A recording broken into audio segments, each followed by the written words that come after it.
I got to work in Saudi Arabia, in Riyadh, which is a very unusual, very different kind of place. In Riyadh, Saudi Arabia, prayer time happens 5 times a day. It is very loud.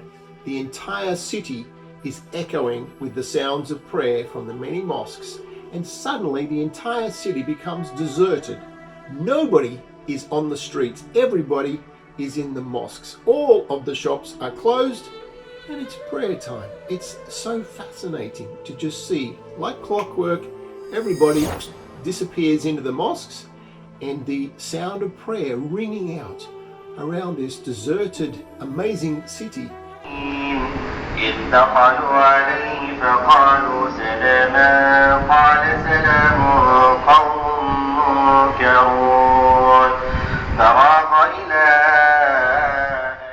And if you get lost in Riyadh, fortunately there are some maps to help you find your way around. The only trouble was I couldn't read the hieroglyphics. These maps are very difficult to read. There's just little squiggles for the street names. How do you get around here? And getting around in the streets of Riyadh was a little interesting as well. I saw the advertising, some of the large billboards with the models on them advertising clothes. Their faces are always pixelated, and I couldn't work this out. I made some inquiries and discovered that they're concerned that people might be worshipping them as false gods or as idols or something. And what I noticed when I went to cross the street, you have to press the button for the walk, but the button was over 6 feet tall. I wonder how disabled people cross the street, which is a bit of an unusual design, but there's a lot of unusual, quirky things about Riyadh. They take their religion quite seriously. If you're worshipping a false idol, you could be punished by death. And so too, if you're an atheist and you don't have a belief in a god, then you are classified as a terrorist. And so if you're practicing another religion, any other religion than Islam, or you're encouraging people to join another religion or change their beliefs away from Islam, that is in fact punishable by death. So they are very extreme in their religion. Some of the things that happen in Riyadh are a little different to the Western world. There's no alcohol for a start. A lot of people are smoking the shisha. And here we have Tony Xiao, who is the head of marketplace regulation at Smarts Group. He's still there today. So we were experiencing the flavored tobacco that you smoke through these pipes. And that's a lot of people are just in coffee shops smoking the shisha. It's a very fun, very different experience. Men and women are smoking the shisha regularly. So glowing red hot coals are there, and you're just sucking on the pipe, sucking in this flavored tobacco smoke. Now, it's very interesting.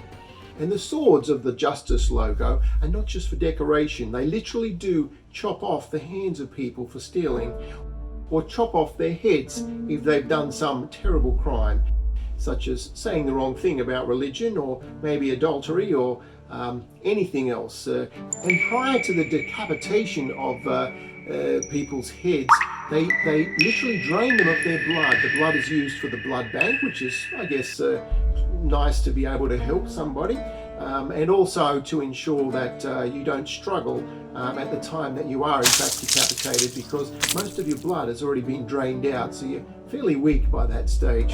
It sounds a little macabre, but I guess it makes sense in a way. So I was working in Riyadh for Smarts Group, my brother's company in fact, and I was the lead test engineer doing the acceptance testing stage into the Saudi Arabian Stock Exchange. The software was doing surveillance on market trading. And at the time that my brother, Genius, sold the company for an eye-watering sum to NASDAQ, the company was monitoring the trades. 1/3 of every trade globally around the world was being monitored by this software.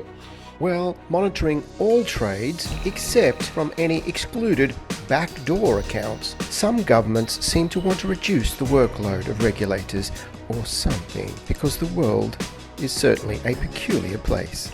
So it was a fascinating experience to be working with the stock exchanges and doing market surveillance. I felt very blessed to see this beautiful country which is so very different from anything else that I've experienced. Now, while I was working in Saudi Arabia for Smarts Group, I was staying in the Four Seasons Hotel, which is a lovely, iconic hotel. At night, there's a fabulous light show, and during the day, it's manned by high security. We're talking next level security, as in soldiers with machine guns and posts, metal detectors when you go into the building. We're passing machine gun post that's permanently outside of these major hotels. The culture, the security culture in Saudi Arabian hotels is very extreme, let me tell you. There was this beautiful grass there, and I saw a sign which said, "Please keep off the grass." I thought about it for a minute, and I thought, maybe it's not such a good idea to walk on that grass with the machine gun post over there and the Saudi Arabian law ready to chop off your hand or your head if you're up to mischief. Walking on the grass could have been a little bit of a dangerous activity. In Saudi Arabia, the gender segregation is so extreme, it's so unusual. We're talking men on one side, women on the other side for all activities. When you want to go and order food, there is the man's side and the woman's side. Men can't order from the woman's side and women can't order from the man's side. And then we have the family section, and you can only go there if you're a family. You can't go there as a single man, you can only go there with a family. And these areas are strictly enforced. Some of the gender icons in Saudi Arabia are very different as well. Here we have male and female toilets shown by a man with a robe and female with a veil, and that's obviously quite normal in Saudi Arabia. But it is interesting, very different from the normal gender icons we see in other Western cultures. There's incredible conformity in dress in Saudi Arabia. All the Saudi men are in a white robe, and they have a red and white checked scarf on their head, and and they all have exactly the same clothing. It's fascinating to just look out at a sea of men in the food court, all dressed absolutely identically. And then on the other side is the women. And the women are all in their burqas, all in black. You can't even see their eyes. It's fully just black. Large crowds of these women. I don't know how their children recognize them. And sometimes it's difficult to know if they're coming or going, if they're just standing there. You're never really quite sure which way they're even looking, because it's just completely black. And they have these shops there. If you'd like, as a man, if you'd like to get a white robe, you go to a shop and there's all white robes, and that's all there is. And then there's the ladies' shop and there's just all black robes. I don't even know quite what criteria you judge. Like, is this one looking nicer than this one? Is this a more attractive design? Are they all the same? It's very difficult to understand how one recognizes each other in that kind of culture. Some of my Western work colleagues joined me and we went out to the town, and finally we saw this man's night in neon, and it was right next to it was the ladies' nice touch center. We thought, wow, here we are, the mecca of the nightlife. Is there dancing? Is there drinking? Perhaps is this where the naughty side of Saudi Arabia exists? Sadly, not quite so. The men's night is a massage parlour, great.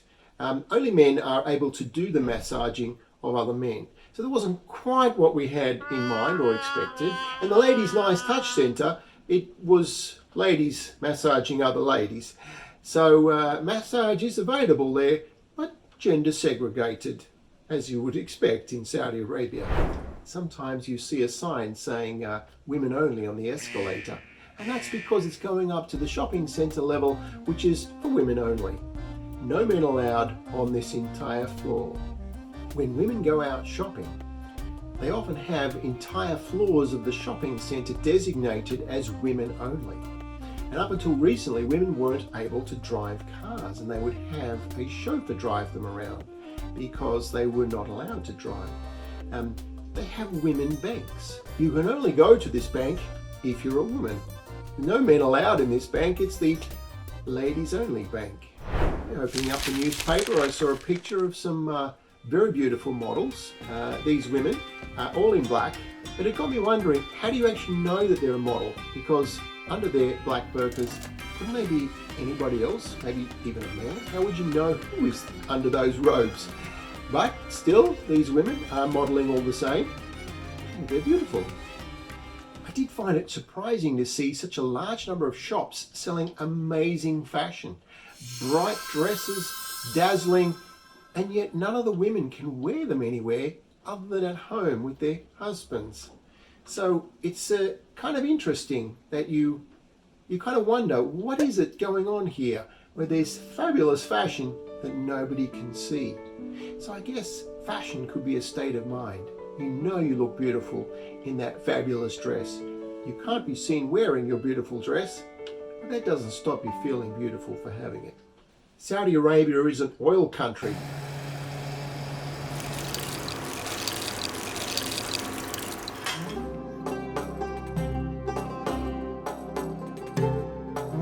So the price of petrol is pretty low. When I went there, the price of fuel was around 15 Australian cents per litre. That's pretty cheap, so no wonder some of them like driving large cars, because it doesn't matter how much you're paying for the fuel, you don't even notice it, it's so cheap. And in Riyadh, some of the streets are very wide, and people sometimes double park and occasionally triple park. People literally in the middle of the road stop their car, get out, go about their business and come back, and everybody's kind of driving around, and that's actually kind of normal. Well, normal for the area. But again, it's a little different. Maybe because Saudi Arabia is very focused on oil. They have a lot of interest in fancy cars, and the gas stations, the petrol stations, are sometimes very ornate and very brightly coloured. Very interesting. In Saudi Arabia, sand is the grass of the Western world. People literally just lay out a blanket in the middle of the desert and have a picnic, which is of course quite normal, but it's interesting if you're not used to that kind of environment. And one of the things you can do in Riyadh, there's a lot of desert. There is desert as far as the eye can see. So they have these 4x4 adventure experiences, and as many as you can imagine, you can just jump on these four-wheelers and go zooming around the sand dunes.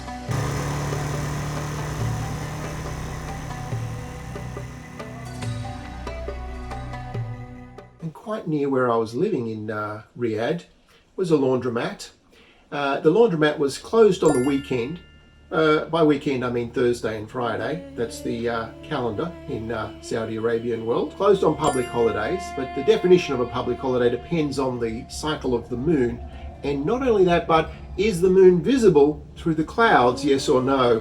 It's a little difficult. You have to wait for the Mufti to say whether it is in fact a public holiday or not. Isn't it difficult to know whose is whose? How do you know whose clothes is whose in the laundromat? There's a pile of white robes and a pile of black robes, and everybody has the same, white or black. How do you work it out? How does the laundromat work it out? I was a little surprised to see some lingerie shops in Saudi Arabia, until I noticed that they were kind of neck to ankle nighties. I don't think you can purchase a crotchless underwear or anything particularly racy. But it does make a little change from the black burqa, I guess. Of course, you need to go into the shop with a chaperone. Women can't go shopping on their own. And the shopkeepers there are all male, because women are banned from working in the lingerie shops. So it is a little challenging that the women have to buy lingerie from a man and have a man with them. It's a little different to the Western girls' kind of affair of lingerie shopping. There was a little debate about this, in fact.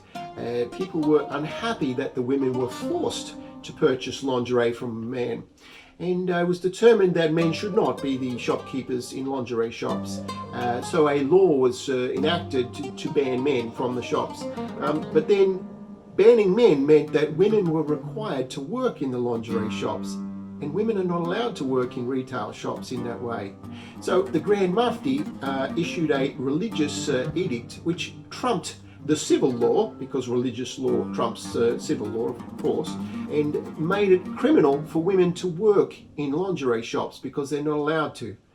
So I don't know. It does seem like it's a perfect use case for Elon Musk's Optimus Prime robot, the Tesla robot that can deliver your fitting and talk to you as a humanoid robot about your lingerie options. Perhaps this may be one way to solve the tricky gender problem in Riyadh in Saudi Arabia.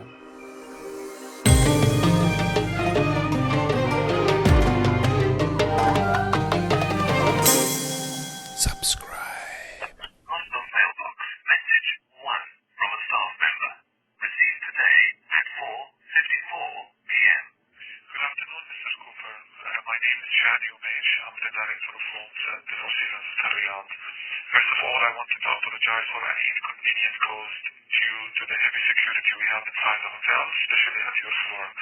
If you would like to move to any other room, if you please just call the reception and ask to move your room, or you can call me directly at any time. As you know, the Arab Summit is approaching us, and we are expecting heavy security in the coming few days, so please accept our apologies again.